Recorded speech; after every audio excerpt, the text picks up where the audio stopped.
দর্শক বন্ধুরা কেমন আছেন? আশা করছি ভালো আছেন। শিশুরা ভালো নেই, শিশুদের মায়েরা ভালো নেই। যে বিষয়টি বলতে চাই, হাম নিয়েই কিছু কথা বলবো।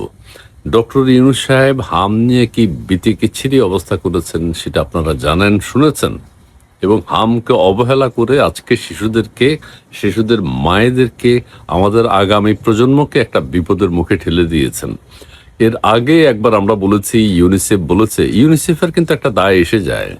ইউনিসেফ যদি কোনো কথা না বলে, তাদের ভূমিকা, তারা কেন কোনো ভূমিকা রাখে নাই, সেই জন্য তারা ক্লিয়ার হতে যাচ্ছে এত শিশু কেন মারা যাচ্ছে, সেটার কারণ তারা ব্যাখ্যা করেছে। একবার ইউনিসেফের যিনি সহকারী আবাসিক প্রতিনিধি, তিনি ব্যাখ্যা করেছেন যে অন্তর্বর্তীকালীন সরকারকে সতর্ক করা হয়েছে বারবার, কিন্তু তারা কথা শুনে নাই।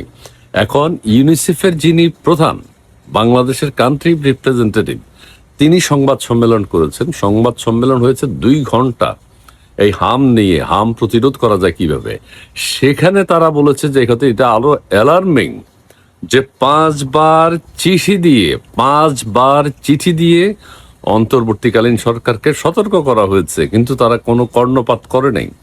আর কি করেছে, 10 বার তাদের সাথে মিটিং করেছে। অন্তর্বর্তীকালীন সরকারের যারা ঘনিষ্ঠ লোকজন, স্বাস্থ্য অধিদপ্তর, স্বাস্থ্য মন্ত্রণালয়ের সাথে যারা জড়িত, সংশ্লিষ্ট ব্যক্তি যারা ছিলেন, তাদের সবার সাথে 10 বার মিটিং করে তারা সতর্ক করেছে যে হামের টিকা যদি এখনই সংগ্রহ করা না হয়, এটা একটা দুর্যোগ আকারে দেখা দেবে, এটা চলতেই থাকবে, মহামারী আকারে দেখা দেবে।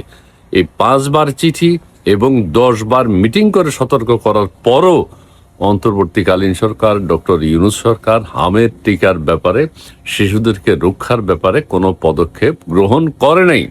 এটা আজকের পত্রিকাতে এসছে। আপনারা জানেন, ইউনিসেফের প্রতিনিধি অন্তর্বর্তীকালীন সরকারকে টিকার ব্যাপারে সতর্ক করে 5 বার চিঠি দিয়েছিলেন। রানা ফ্লাওয়ার্স, যিনি ইউনিসেফের কান্ট্রি ডিরেক্টর, তিনি বলেছেন যে 5 বার সতর্ক করে 10 বার চিঠি দিয়ে 10 বার তাদের সাথে মিটিং করা হয়েছে। কি লিখেছে অন্তর্বর্তীকালীন সরকার? ইউনিসেফ অন্তর্বর্তী সরকারের সময় স্বাস্থ্য মন্ত্রণালয়কে লেখা অন্তত 5টি চিঠিতে সম্ভাব্য টিকা সংকটের কথা বলে সতর্ক করেছে। তারা 10টি মিটিং করে সরকারি কর্মকর্তাদের কাছে একই কথা জানিয়েছেন। 10টি মিটিং করে একই কথা জানিয়েছেন কর্মকর্তাদেরকে। ইউনিসেফ মনে করে অন্তর্বর্তীকালীন সরকার টিকা প্রক্রিয়ায় পরিবর্তন আনায় দেশে সময় মতো টিকা আসে নাই। ওই যে উনি টেন্ডার প্রক্রিয়ায় গেছেন, টেন্ডার কল করতে চেয়েছেন, এটা ইউনিসেফ বারবার বলছে এটা 1-1.5 বছর সময় লাগে, আপনারা ওই প্রক্রিয়ায় যাবেন না, ক্ষতি হয়ে যাবে, শিশুরা মারাত্মক বিপদে পড়বে, বাবা মারা তাদের সন্তানদেরকে নিয়ে বিপদে পড়বে। কিন্তু ইউনূস সরকার সেটা কর্ণপাত করে নাই। টেন্ডার প্রক্রিয়া যেতে হবে, ওইটা শেখ হাসিনা সরকার করেছে, ওইটা বাদ দিতে হবে যেভাবেই হোক। 2 ঘন্টার বেশি সময় ধরে চলা সংবাদ সম্মেলনের টিকা সংকটের কারণ, টিকা সংকট কাটিয়ে উঠতে ইউনিসেফ কি করছে, এখন কি করছে তারা, সেই কথাটা কিন্তু তারা বলেছে বারবার।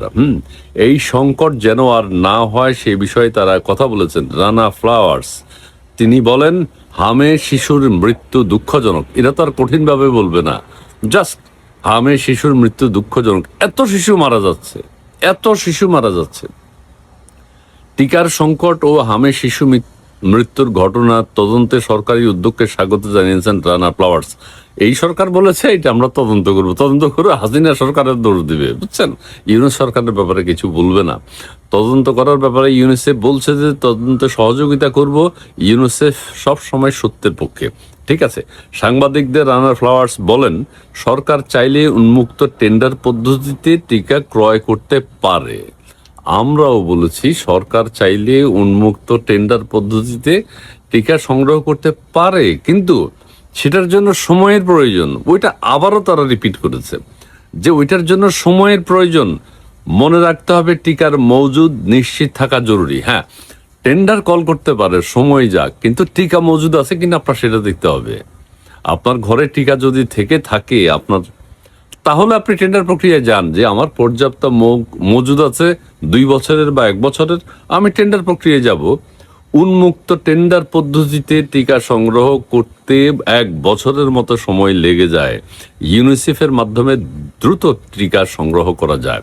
হ্যাঁ, ইউনিসেফের দায়িত্বে যেহেতু এটা আছে, প্রতি বছর তারা সেটা মনিটরিং করে এবং নির্দিষ্ট সময় সবাইকে টিকা দিতে উনি প্রস্তুত করেন তারা, এবং তারা টিকা নিয়ে আসে এবং দেশবাসীকে বলে যে আপনার সন্তানকে টিকা দিন। সরকারকে তখন তারা চাপ দেয়, সরকারকে তখন বলে হ্যাঁ আমাদের কাছে টিকা আছে, টিকার সময় হয়ে গেছে, এখন টিকা দিতে হবে। সরকার তখন সারা দেশব্যাপী টিকা কিভাবে ছড়িয়ে দেওয়া যায় সেই ব্যবস্থা গ্রহণ করে। ঠিক আছে, দেশে চলতি বছর হামে 60,000-এর বেশি মানুষ আক্রান্ত হয়েছে, বড়রাও আক্রান্ত হচ্ছে, এর বেশিরভাগই শিশু, বেশিরভাগই শিশু। ইতিমধ্যে মারাত্মক এই ভাইরাসে 475 জন মারা গেছে সরকারের হিসাবে, সরকারের হিসাবে 475 জন। আর সারা বাংলাদেশে শত শত শত শত কয়েকশো মারা গেছে, শুধু 475 জন না। হামে বাংলাদেশে এত মৃত্যুর ঘটনা আগে কখনো ঘটে নাই, ইউনিসেফ বলছে। হামে এরকম মৃত্যুর ঘটনা আগে কখনো ঘটে নাই। ডক্টর ইউনুস গত আড়াই দশকে শুনেন, গত আড়াই দশকে কখনো দেশে হামের সংক্রমণ 50,000 ছাড়ায়নি, কখনো 50,000 হয়নি, কিন্তু বাংলাদেশে সেটা এখন হয়েছে। এটা আমাদেরকে মানতে হচ্ছে, দেখতে হচ্ছে। এটা একটা নিয়ন্ত্রণযোগ্য রোগ।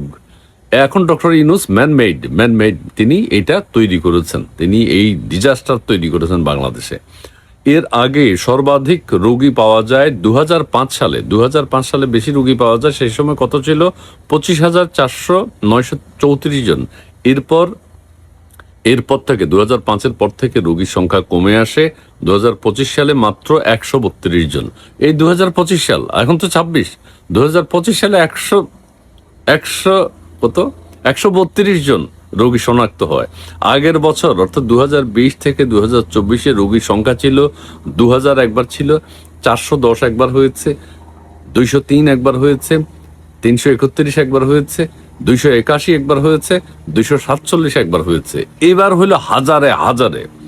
এই সময় মৃত্যুর ঘটনা ছিলই না। তারা বলছে এই সময় মৃত্যুর ঘটনা ছিল না। 2020 থেকে 2024 পর্যন্ত একজনও মারা যায়নি। চলতি বছরের জানুয়ারি মাস থেকে দেশে হামের প্রকোপ শুরু হয়। অন্তর্বর্তী সরকারের সময় হামের টিকাদানের গাফিলতি এইবার হামে এই মারাত্মক প্রাদুর্ভাবের কারণ বলে মনে করেন বিশ্লেষকরা। অন্তর্বর্তীকালীন সরকারের গাফিলতি, অন্তর্বর্তীকালীন সরকারের অনিয়ম, অন্তর্বর্তীকালীন সরকারের লুটপাট, অন্তর্বর্তীকালীন সরকারের ব্যর্থতা, অন্তর্বর্তীকালীন সরকারের অনীহার কারণে দেশের আজকে শত শত শিশু মারা যাচ্ছে। এর আগে ইউনিসেফের ভারপ্রাপ্ত বাংলাদেশ প্রতিনিধি স্ট্যানলি ওয়া ভুঁইয়া প্রথম আলোকে দেওয়া এক সাক্ষাৎকারে বলেছিলেন, হাম নিয়ে অন্তর্বর্তী সরকারকে সতর্ক করেছে ইউনিসেফ।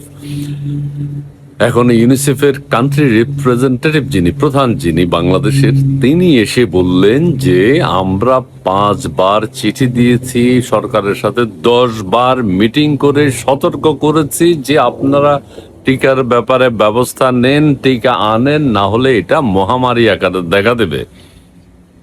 ডক্টর ইউনুস সরকার সেটা শুনে নাই, অথর্ব নূরজাহান বেগম সেটা শুনে নাই। কোনো উদ্যোগ নেই, কোনো পলিসি নেই, কোনো সিদ্ধান্ত নেই, যার কারণে আজকে বাংলাদেশে এত শিশু মৃত্যু আমরা দেখছি, হাহাকার দেখছি, বাবা মায়ের ক্রন্দন আমরা দেখছি। ইউনুস সরকার এই দায় কোনোভাবে এড়াতে পারবেন না। লাউড অ্যান্ড ক্লিয়ার দাঁড়িয়ে। ধন্যবাদ।